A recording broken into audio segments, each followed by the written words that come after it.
clothes known to be worn by criminals. That's right now. That's in 2013. Really? Like, what does that mean? The black ski mask, right? Like, can you imagine?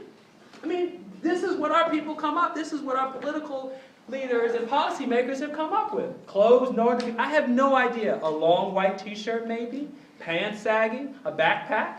Is that what criminals wear?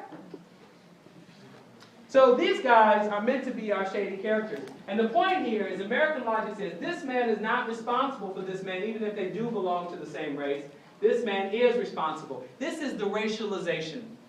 What they're simply saying is, even if we hold constant that these guys are more likely to be criminals, which is completely bullshit anyway, right? Because there's all kinds of crime happening in his community too. It's just we have different ways. So there's street crime versus white-collar crime. There's violent crime versus property crime. There's domestic violence.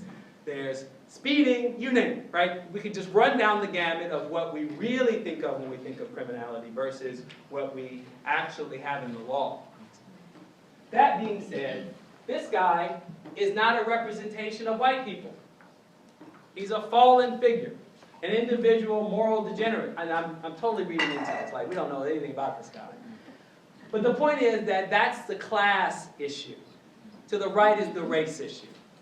And hence, when Du Bois says it is the condemnation of blackness, it is blackness that is condemned and not the crime, this is how racists produce.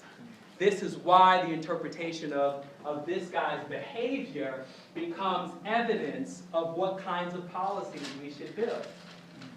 Newsflash, we don't live in a world where any policy would ever justify criminalizing the entire population of white people based on the behavior of, even the disproportionate behavior of white people in the group, i.e. serial murderers, i.e. white-collar criminals. They're not stopping and frisking people on Wall Street on their way to work, who have thrown a gazillion people into economic despair.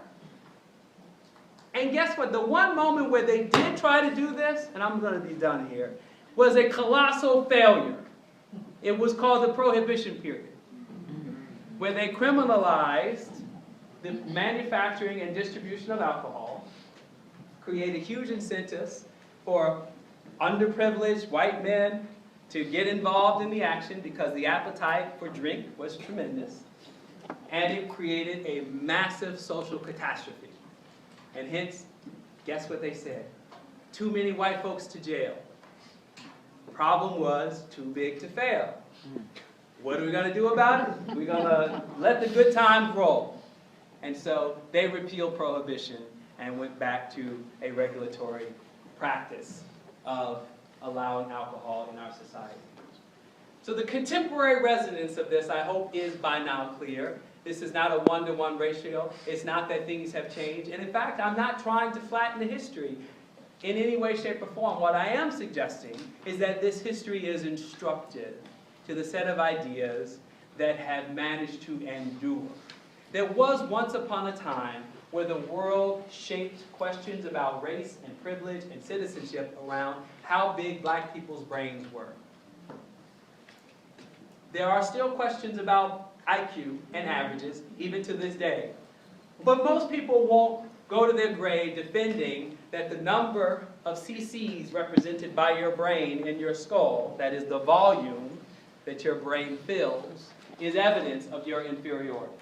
Once upon a time, that was the case. But to the question of how much crime black people commit and what we should do about it is as old as the first generation of freedom for black people. And that ought to give us all a lot more concern about the world we live in. So here, past this prologue, is a recognition that by the 1920s, black people had begun even more to speak directly to these issues and had completely begun to redefine the question of criminality, not as a question of criminality, but, not as a question of crime, but as a question of criminalization. And in the same way that Michelle Alexander's book, as many of you well know, is taking on this battle in this contemporary moment, so too did African Americans in that moment call attention to criminalization vis-a-vis ill will, prejudice, segregated schools, and Jim Crowism. wasn't about the individual and whatever moral failures or shortcomings that they had. Thank you very much.